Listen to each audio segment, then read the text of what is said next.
Tai, ką dabar jums parodysime, tikrai nebandykite pakartoti nei savo namuose, nei savo kieme, nei juo labiau gatvėje, nes mes esame Bukiškyje, šalia Vilniaus esančiame uždarame autodrome, kuris yra saugus, labai saugus ekstremaliems stabdymo ir padangų testams.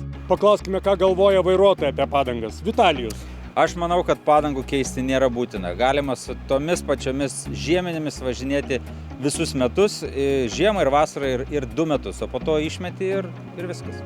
Tačiau turime ekspertą, kuris turi labai daug praktikos. Andžejus.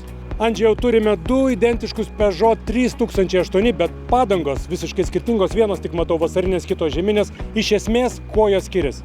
Iš esmės, abu automobiliai yra su premium segmento padangomis, tai yra aukščiausios segmento produktas, ar ne? Šitos padangos vasarinės išsiskiria tuo, kad jų kubeliai yra didesni, standesni ir turi platesnius griovius vandens pašalinimą. Tuo tarpu, jeigu kalbame apie minkšto mišinio žieminės padangas, jos turi labiau dengtą protektorių ir mažesnės galimybės pašalinti vandenį iš po padangos.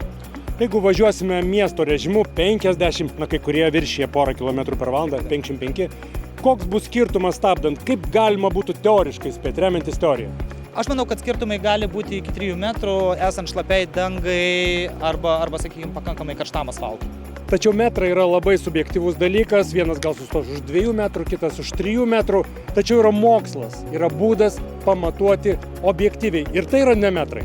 Turime lėtėjimo pagreičio matavimo prietaisą, kitaip vadinamas akselerometras, ir šiuo atveju mes matuosim automobilio lėtėjimo pagreitį, o jisai savyje turi programėlę, integravimo būdu, perskaičiuos į greitį prieš stabdymą ir stabdymo kelią, tai yra poslinkis.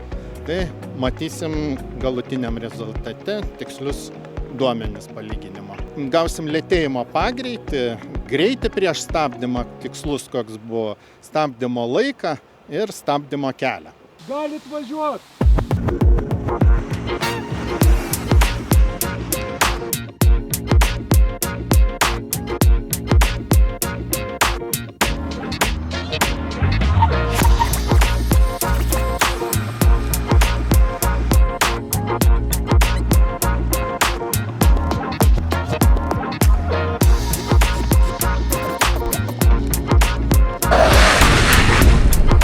Tai dabar sušlapinam dangą, nes vasarą oras permainingas, vieną dieną lyja, kitą dieną saulė kepina, vairuotojai nevertina stabdymo sąlygų. Pažiūrėsim, kaip skirsis stabdymo pagreitis ir stabdymo atstumas.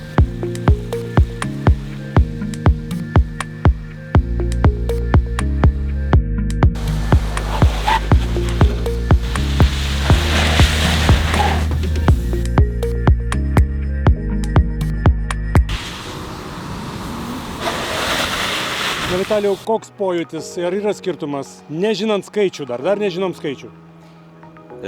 Pirmas jausmas toks, kur artimiausia vasarinių padangų parduotuvė. Nes akivaizdus yra skirtumas, stabdant su vienom ir su kitom padangom yra tikrai, net ir jausminis skirtumas yra didžiulis. Tai noras yra kuo greičiau ieškoti vasarinių padangų ir keistis. Vasarinės padangos visur pirmauja.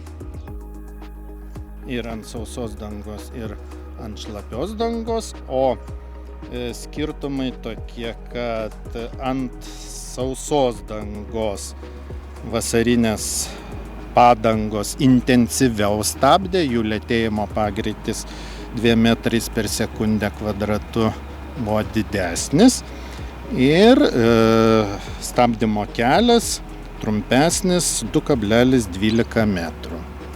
Ant šlapios dangos, vasarinės padangos pirmauja, jų lėtėjimo pagreitis didesnis 2,3 metro per sekundę kvadrate, irgi jos intensyviau stabdė.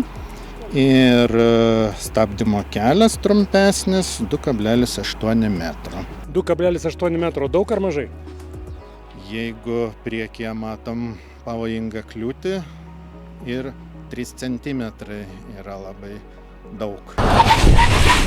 Tai rezultatus žinom, skaičių žinom, bet profesionalo paklausiau, kuo skiriasi valdymas automobilio vasarą, jau 20 laipsnių tikrai yra, su vasarinėmis ir su žieminėmis padangomis, kai reikia sukiot vairą, reikia stabdyti.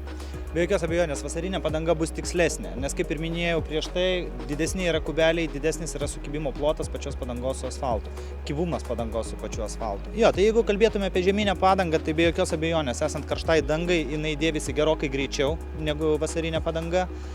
Be jokios abejonės valdymas yra netoks tikslus žieminės padangos kaip vasarinės. Ir jeigu kalbėtume apie kuro suvartojimą, tai be jokios abejonės žieminė padanga turi didesnį pasipriešinimą riedėjimui, kas prastai įtakoja kuro suvartojimą. Jeigu vairuotojai keičia padangas ne Melgoje, o savo garaže, sakykime, galimagi tai padaryti, ar ne? Užsidėjo padangas, į ką reikia pirmiausia atkreipti dėmesį, jeigu pasikeitė pats, o ne pas profus. Pirmiausia, paėmus padangos iš sandėliavimo vietos, be jokios abejonės reikia įsivertinti jų būklę. Ar jos neturi patrūkinėjimų, įsivertinti pagaminimo datą, ar padanga dar tinkama yra naudojimui ir išsimatuoti protektoriaus gylį. Nors kelių eismo taisyklės skelbia, kad 1,6 mm yra minimali riba, bet įsivaizduokim, kas yra 1,6 mm. Tai praktiškai vandens pleišto padanga negeba visiškai pašalinti. Mūsų rekomendacija yra 3 mm ir ne mažiau. Turėtume tai įsivertinti, kadangi mes pradėsime sezoną su 3 mm, bet pabaigsime tikrai ne su 3, ar ne?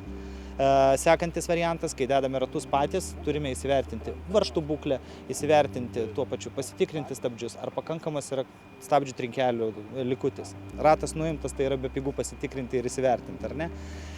Įsivertinti pačius varžtus, aprūdėjimą varžtų, ar ne, kad priveržimas jų būtų tikslus, kad po sezono mes jos drąsiai galėtume atveršti, jeigu varžtai yra parūdyje, jokiais būdais jų netepti, o tiesiog išvalyti ir tada toliau jos naudoti. Tai pagrindiniai aspektai būtų tokie. Be jokios abejonės susidėjus ratus pasitikrinti slėgį padangose, nes slėgis tai yra pagrindinis padangų ilgaamžiškumo toks, sakykime, receptas. Slėgį rekomenduojame naudoti tik tinkamą, tokį, kokį rekomenduoja automobilio gamintojas. Taip išsaugosim padangos, sakykime, tiek ilgaamžiškumą, tiek tikslų jo valdymą ant tam tikro automobilio. O kur tas slėgis parašytas, pasakykit nežinančiam žmogui?